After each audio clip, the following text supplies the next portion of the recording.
स्वागत है आपका आज की इस वीडियो में। मैं जानता हूँ आप एक्सेल में प्रो बनना चाहते हो, तभी तो आपने इस वीडियो पे क्लिक किया है। और आज मैं आपको एक्सेल के 10 ऐसे फॉर्मूले सिखाऊंगा जो आपके फ्यूचर में बहुत काम आएंगे। तो चलिए शुरू करते हैं बिना किसी देरी के। शुरू करते हैं। वेट। वीडियो शुरू करने से पहले मैं आपको ये बता दूं कि हो सकता है ये वीडियो थोड़ी सी लंबी हो, लेकिन आई प्रॉमिस यू अगर आप इस वीडियो को पूरा देखते हो तो फ्यूचर में आपको बहुत सारा टाइम सेव होने वाला है। तो चलिए अब शुरू करते हैं। पहला फॉर्मूला है वो है हमारा इफ फॉर्मूला। तो चलिए देखते हैं कि इफ फॉर्मूला कैसे काम करता है। देखिए हमारे सामने कुछ डेटा दिया हुआ है।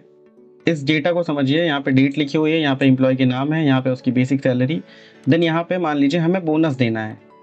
तो बोनस देना है तो हम किसको कितना बोनस देंगे अब ये डिसाइड होगा।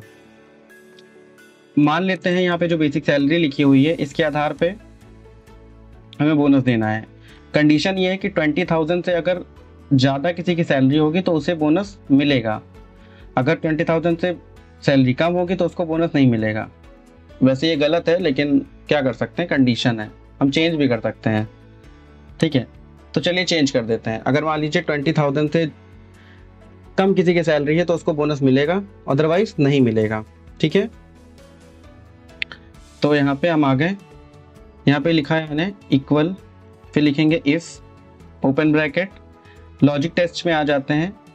यहाँ पे क्लिक करते हैं C2 पे, यानी क्योंकि हम बेसिक सैलरी से मैच करा रहे हैं तो यहाँ पे लिखा C2 इज ग्रेटर देन 20,000। देखिए यहाँ पे C2 बड़ा है कितने से, 20,000 से। अगर ऐसा होता है तो हमें क्या करना है, नो। यही तो डिसाइड हुआ था कि 20,000 से ज़्यादा होगी तो नहीं मिलेगा। ठीक है, और देखिए फिर हमने यहाँ पे कॉमा कर दिया। कॉमा क्यों कर रहे हैं, क्योंकि देखिए ये सिंटैक्स होता है। सिंटैक्स में सबसे पहले हम लॉजिक टेस्ट दे चुके हैं। लॉजिक टेस्ट में C2 इज ग्रेटर देन 20,000, और अगर नहीं है ऐसा तो हम देंगे, तो यहाँ पे क्या करेंगे, कॉमा कर देंगे और यहाँ पे लिख देंगे यस। और इसको मैंने ब्रैकेट बंद करके यहाँ पे ब्रैकेट बंद किया, देन एंटर कर दिया। ठीक है, अब इसको क्या करना है, सिंपली आप इसको ड्रैग कर दीजिए, तो यहाँ पे आपको आंसर आ जाएगा। तो दोस्तों आज का हमारा जो दूसरा फॉर्मूला है वो है हमारा सब्स्टिट्यूट फॉर्मूला। तो चलिए इसे भी सीखते हैं। तो सब्स्टिट्यूट फॉर्मूला सीखने के लिए यहाँ पे देखिए हमारे पास कुछ डेटा है, तो यहाँ पे लिखा हुआ है मोबाइल नंबर डेटा, और अब यहाँ पे लिखा हुआ आफ्टर सब्स्टिट्यूट। मान लेते हैं कि हमारे पास एक नंबर है जो इस तरीके से है। इस नंबर में बीच बीच में देखिए डैश आ रहा है, और मैं चाहता हूँ इस नंबर से डैश हट जाए। अभी तो ये एक नंबर है, मान लेते हैं कुछ इस तरीके से। मैं इसको यहाँ पे कॉपी कर लेता हूँ, और देखिए इस तरीके से हमारे पास बहुत सारे नंबर हो सकते हैं डेटा एंट्री में, और मैं चाहता हूँ यहाँ से बीच में सबसे डैश हट जाए। तो आपको सिंपल कुछ नहीं करना है, दूसरे वाले से देखिए मैं कॉलम सेल में आ गया। अब यहाँ पे इक्वल लिखेंगे और यहाँ लिखेंगे सब्स्टिट्यूट। देखिए जैसे ही सब लिखेंगे यहाँ पे सब्स्टिट्यूट आ जाएगा, और यहाँ से टैब बटन दबाइए तो ये वाला फॉर्मूला आ जाएगा। अब यहाँ पे ये पूछ रहा है कि टेक्स्ट, मतलब आपको जो टेक्स्ट है वो कहाँ पर है, तो मैंने कह दिया मेरा टेक्स्ट यहाँ पर है। A9 सेलेक्ट कर लिया, देन उसके बाद कॉमा करेंगे। फिर ये पूछ रहा है कि इसमें ओल्ड टेक्स्ट क्या हटाना है आपको, तो मुझे जो हटाना है वो क्या है, वो है डैश। तो डैश को हम लोग यहाँ पे लिखेंगे इन्वर्टेड कॉमा के अंदर। ये मैंने लिख दिया इन्वर्टेड कॉमा के अंदर ओल्ड टेक्स्ट, फिर कॉमा करेंगे। फिर ये पूछ रहा है न्यू टेक्स्ट कुछ ऐड करना चाहते हैं आप, तो अगर आप डैश की जगह कुछ ऐड करना चाहते हैं तो उसको इन्वर्टेड कॉमा के अंदर दे सकते हैं, अदरवाइज इन्वर्टेड कॉमा को खाली रहने दीजिए और यहाँ पे ब्रैकेट बंद करके एंटर कर दीजिए। तो देखिए इतनी आसानी से ये नंबर से सारे डैशेस हट चुके हैं। अगर आप इसको ड्रैग कर देंगे तो ये सारे नंबर से ही हट जाएगा। उम्मीद करता हूँ कि समझ में आया होगा आपको। अगर आपको फॉर्मूला समझ में आ रहा है तो वीडियो को लाइक कर दीजिए, नहीं तो फिर आगे भी देखिए, अभी आगे समझ में आ जाएगा। तो दोस्तों अब बढ़ते हैं अपने तीसरे फॉर्मूले की तरफ, और ऐसे ही आप वीडियो देखते रहिए और आपको इजी तरीके से फॉर्मूला मैं समझाता रहूँगा। उम्मीद कर रहा हूँ कि आपको समझ में आ रहा है। अगर आपको समझ में नहीं आ रहा है तो प्लीज़ कमेंट करिए, मैं और अच्छे तरीके से समझाने की कोशिश करूँगा। ठीक है, तो चलिए देखते हैं कि अगला फॉर्मूला क्या है। तो देखिए ये हमारे सामने कुछ डेटा है। इसमें लिखा है सेमिनार सीट बुकिंग। देखिए जब आप ऑनलाइन टिकट वगैरह बुक करते हो तो इसी तरीके से डेटा या फिर शीट आपको दिखाई देती है। इसमें से मैं जो खाली बॉक्सेस इनको मान लेता हूँ ये अनबुक्ड सीट है। ठीक है, ये भी बुक नहीं करी गई हैं। एफ मान लेते हैं कि ये सीट्स जो है फीमेल ने बुक करी हैं। समझ में आ रहा है। और एम मतलब होता है कि मान लीजिए मेल ने सीट बुक करी, ऐसा हम अज्यूम कर रहे हैं। तो अब मान लीजिए आपसे किसी ने पूछा टोटल बुक्ड सीट कितनी है, यानी मेल और फीमेल को मिला के टोटल कितनी सीट बुक्ड है, तो आप कैसे बताओगे? इसके लिए दोस्तों बहुत सिंपल फॉर्मूला होता है। यहाँ पे लिखिए इक्वल, इक्वल के बाद आप यहाँ लिख दीजिए काउंट, काउंट के बाद आप यहाँ पे लिखिए काउंट ए। काउंट क्या करता है? काउंट ए फॉर्मूला ये करता है कि आप इसको जितनी भी रेंज दोगे उसमें से जितनी भी सेल्स में कुछ ना कुछ लिखा हुआ है, ठीक है, ये सारे सेल्स को काउंट कर देगा। इसका मतलब अगर ये ऐसा करता है तो जहाँ पे एफ लिखा होगा उसको भी काउंट कर लेगा, जहाँ पे एम लिखा होगा उसको भी काउंट कर लेगा जी। तो फिर मैंने देखिए यहाँ से लेके यहाँ तक इसको हमने ये रेंज दे दी, ठीक है, रेंज हो गई। इसको ब्रैकेट बंद कर दीजिए और एंटर कर दीजिए।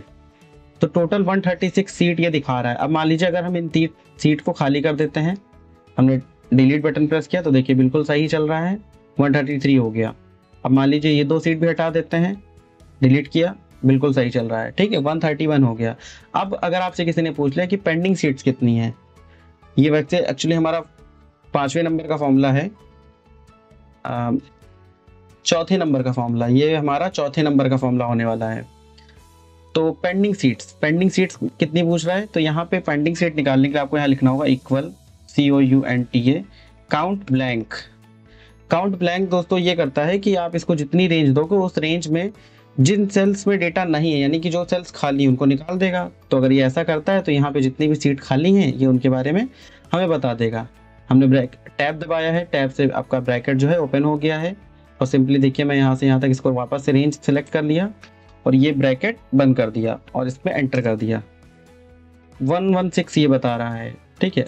तो देखिए अगर मैं 3 यहाँ से हटाऊं तो बुक्ड सीट्स 3 चली जाएंगी और हमारी पेंडिंग सीट 3 बढ़ जाएंगी। तो देखिए हटाता हूँ, बिल्कुल सही हो रहा है, समझ में आ रहा होगा। अब आता है ये वाला क्वेश्चन, अगर आपसे किसी ने पूछा तो ये मेल ने जो सीट बुक करी, यानी जहाँ जहाँ पे एम लिखा है इसको काउंट करना है, तो ये कैसे होगा? बहुत ईजी है ये भी, तो चलिए देखते हैं। मेल सीट निकालने के लिए आपको क्या करना होगा, इक्वल लिखिए, यहाँ पे लिखिए काउंट इफ।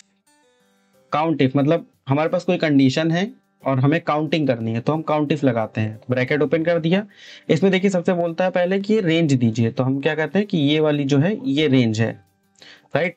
रेंज हमने दे दी, उसके बाद हम कॉमा करते हैं। अब ये पूछता है क्राइटेरिया बताइए, तो क्राइटेरिया बता रहे हैं कि इस वाली पूरी रेंज में हमें बताओ कि एम कहाँ कहाँ लिखा हुआ, तो इन्वर्टेड कॉमा में एम लिख दीजिए और एंटर कर दीजिए। तो देखिए इसने बता दिया कि 51 सीट जो है मेल ने बुक करी हैं, एकदम सही।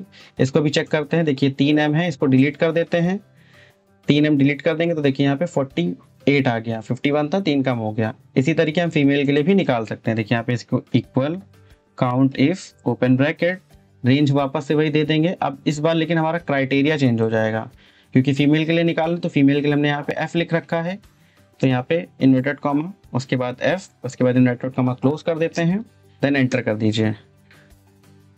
ये पूरा हमें पता चल गया। उम्मीद कर रहा हूँ कि समझ में आ रहा है। नहीं आ रहा है मैं फिर से कह रहा हूँ कि भैया कमेंट कर दीजिए अगर नहीं आ रहा है तो, ठीक है दोस्तों। अब बढ़ते हैं अपने नेक्स्ट फॉर्मूले पे और ये फॉर्मूला नंबर है 6। तो चलिए शुरू करते हैं। देखिए यहाँ पे जो शीट दी गई है इसमें हमें क्या करना है, यहाँ पे देखिए डिफरेंट टाइप ऑफ डेजिग्नेशन दिए हुए हैं, जैसे कि MIS executive, consultant, account executive, MIS executive, वापस से ऐसे समथिंग दिया हुआ है। तो इसमें ऑल टाइप्स ऑफ डेजिग्नेशन हम निकालेंगे, जैसे यहाँ पे MIS एग्जीक्यूटिव, कंसल्टेंट और अकाउंट एग्जीक्यूटिव, इन तीनों को यहाँ से कॉपी कर लेंगे, देन यहाँ पे पेस्ट कर लेंगे, ठीक है। अब इसमें करना ये है कि यहाँ पे जितने भी MIS एग्जीक्यूटिव हैं इनकी टोटल सैलरी यहाँ पे चाहिए, कंसल्टेंट की टोटल सैलरी यहाँ पे चाहिए, इसी तरीके अकाउंट एग्जीक्यूटिव की सैलरी यहाँ चाहिए। तो इसको कैसे करते हैं, देखिए पहले यहाँ पे कर्सर रखा, फिर आप यहाँ पे बराबर का निशान लगाइए, फिर यहाँ लिखिए सम इफ। सम इफ मतलब देखिए सम का मतलब होता है जोड़ना, इफ का मतलब होता है कि हमारे पास कुछ कंडीशन है उसके बिहाफ पे जोड़ना। तो फिर से देखते हैं, इसके बाद यहाँ पे ब्रैकेट बना दीजिए। अब ये पूछ रहा है रेंज, तो रेंज मतलब उस चीज़ की रेंज बताइए जो आपकी कंडीशन में आती है। जैसे मान लीजिए डेजिग्नेशन हमें देखना है, तो डेजिग्नेशन पूरी रेंज हमने ले ली। अब हम कॉमा करेंगे, तो अब हमारा क्राइटेरिया क्या है, इसमें मुझे ढूंढना है MIS एग्जीक्यूटिव। तो हम इसमें लिख भी सकते हैं, लेकिन हम यहाँ से जैसे ये लिखा है इसमें D5 में, इस पर क्लिक करके सिलेक्ट कर लिया। अब हम करेंगे कॉमा। अब ये पूछता सम रेंज बता दीजिए, तो सम रेंज हमने यहाँ से यहाँ तक दे रखी है। देखिए पहले क्या हुआ, रेंज हो गई, उसके बाद क्राइटेरिया, उसके बाद यहाँ पे सम रेंज। जैसे ही आप एंटर करोगे तो जितने भी एम हैं, जैसे ये और यहाँ पे नीचे ये सब दिए हुए हैं, तो इनकी टोटल सैलरी आपके पास यहाँ मिल जाएगी। ठीक है, ऐसे काउंट कर सकते हैं हम लोग सम इफ। अब इसी तरीके देखिए कंसल्टेंट भी निकालना चाहे तो बहुत ईजी है। यहाँ पे वापस से सम इफ ओपन ब्रैकेट, रेंज वापस से यही आएगी, कॉमा कर दीजिए, फिर आता है क्राइटेरिया, इसके लिए हमने यहाँ पे सेलेक्ट कर लिया है, देन उसके बाद कॉमा। अब सम रेंज वापस से यही रहेगी, बस क्या चेंज होगा, ये क्राइटेरिया चेंज हो जाएगा। एंटर कर दीजिए, हो जाएगा। समझ में आ गया होगा दोस्तों।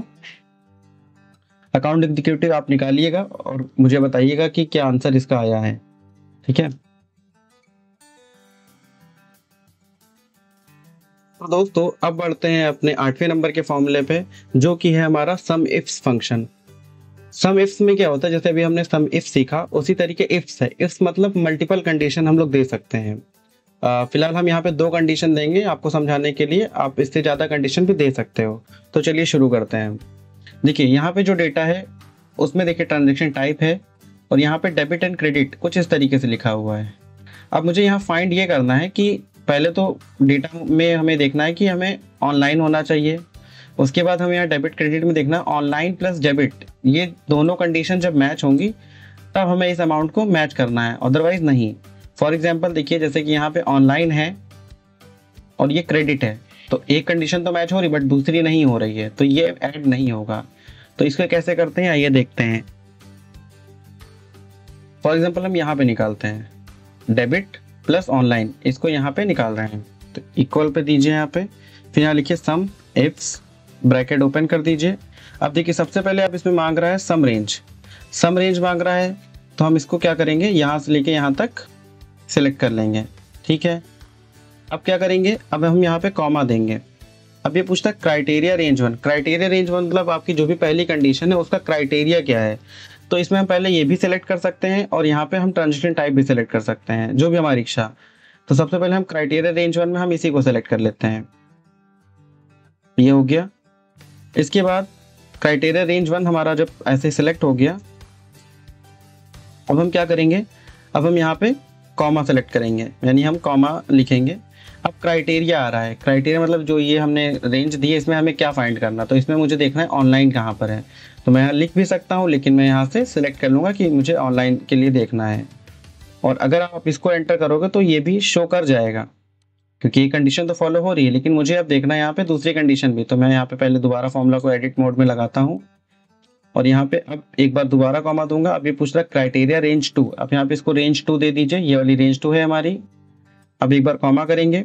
अब क्राइटेरिया 2 में क्या होगा, अब क्योंकि इसमें डेबिट क्रेडिट है तो हमें बताइए कि इसमें डेबिट क्रेडिट क्या आपको ढूंढना, तो मैं डेबिट की बात करी थी तो मैं डेबिट पे क्लिक कर देता हूँ और ये कंप्लीट हो गया। सबसे पहले देख लीजिए क्या किया, सबसे पहले सम रेंज दिया है, उसके बाद क्राइटेरिया रेंज 1 यानी कि ये, उसके बाद हमने क्राइटेरिया दिया है यहाँ से सिलेक्ट करके, फिर इधर पे क्लिक करते हैं तो क्राइटेरिया रेंज 2 मैंने यहाँ पे सिलेक्ट किया है और ये हो गया हमारा क्राइटेरिया 2। अब एंटर करेंगे तो इसमें देखिए ऑनलाइन डेबिट 5,000 रुपये ये, और ऑनलाइन और डेबिट 4,500 रुपये ये, तो टोटल 9,500 गिन रहा है। ऑनलाइन तो यहाँ पर भी है पर ये क्रेडिट है तो इसको ये काउंट नहीं करेगा, ऑनलाइन यहाँ पर भी एक पर क्रेडिट है तो इसको भी काउंट नहीं करेगा। अगर मान लीजिए ये डेबिट हो जाए तो इसको वो काउंटिंग में मान लेगा। देखिए 10,150 हो गया। उम्मीद करता हूँ आपको समझ में आया होगा। इसी तरीके हम यहाँ पे कैश और ऑनलाइन का भी काउंट कर सकते हैं। ये जितनी चीज़ मैं छोड़ रहा हूँ ये सारे फॉर्मूले आप मुझे बताइएगा कि इसमें क्या आंसर आया। जैसे यहाँ पे 10,150 आया तो आपका क्या आएगा। अब आप कैश और ऑनलाइन निकाल के दिखाइए, सॉरी कैश और डेबिट निकाल के दिखाइए, डेबिट और डेबिट कार्ड निकाल के दिखाइए। ठीक है, अब बढ़ते हैं आगे अपने दूसरे फॉर्मूले के ऊपर। वो फॉर्मूला भी सेम है। दूसरा हमारा जो फॉर्मूला है वो हमारा है काउंट इफ्स। तो काउंट इफ्स कैसे करते हैं उसको देख लेते हैं। तो काउंट इफ्स आप इस पर क्लिक कर दीजिए, यहाँ पे शीट ओपन हो जाएगी। अब जैसे कि हमने यहाँ पे सम किया था, सम का मतलब होता है उस पर्टिकुलर अमाउंट को जोड़ देना। यहाँ पे सिर्फ हमें काउंटिंग चाहिए कि ऑनलाइन और डेबिट दोनों मिला के ट्रांजेक्शन कितने हैं। सिमिलर डेटा है, फॉर्मूला चेंज हो जाएगा। यहाँ पे लिखिए इक्वल, यहाँ पे दीजिए काउंट इफ ओपन ब्रैकेट। इसमें हम सम नहीं करेंगे, बस हमें ये बता देगा कि नंबर ऑफ ट्रांजेक्शन कितने हैं ऑनलाइन प्लस डेबिट दोनों मिला के। तो काउंट इफ लिख दिया। अब ये रेंज पूछ रहा है, सॉरी इफ्स लिखना है, काउंट इफ्स मल्टीपल कंडीशन दे रहे हैं ना, तो क्राइटेरिया रेंज 1 इसको बताइए। तो पहला क्राइटेरिया हम इस बार ये वाला ले लेते हैं, पहला क्राइटेरिया हमारा ये है, कॉमा कर दिया। अब इस क्राइटेरिया में आपको चाहिए कि हमने कहा डेबिट चाहिए, तो डेबिट हमने यहाँ से सेलेक्ट कर लिया, अब हम कॉमा कर देंगे। अब हो गया क्राइटेरिया रेंज 2, तो हम रेंज 2 में ये सेलेक्ट कर लेंगे, ये रेंज 2 हो गई हमारी। और सेकेंड टाइम क्राइटेरिया 2 पूछ रहा है, तो क्राइटेरिया 2 में हमें चाहिए, मान लीजिए इस बार हम देखते हैं कि कैश प्लस डेबिट, तो हमने इसको कैश ले लिया और एंटर कर दीजिए। तो देखिए कैश और डेबिट का एक ही ट्रांजेक्शन होगा यहाँ पे, ये कैश है क्रेडिट, इसको काउंट नहीं करेगा, कैश डेबिट ये वाला काउंट हो रहा है, उसके बाद सारे ही क्रेडिट हैं तो इसलिए काउंट नहीं किया। जैसे ही मान लीजिए अगर यहाँ पे डेबिट हो जाएगा, ठीक है, तो एंटर करेंगे तो यहाँ पे ये कैलकुलेट कर लेगा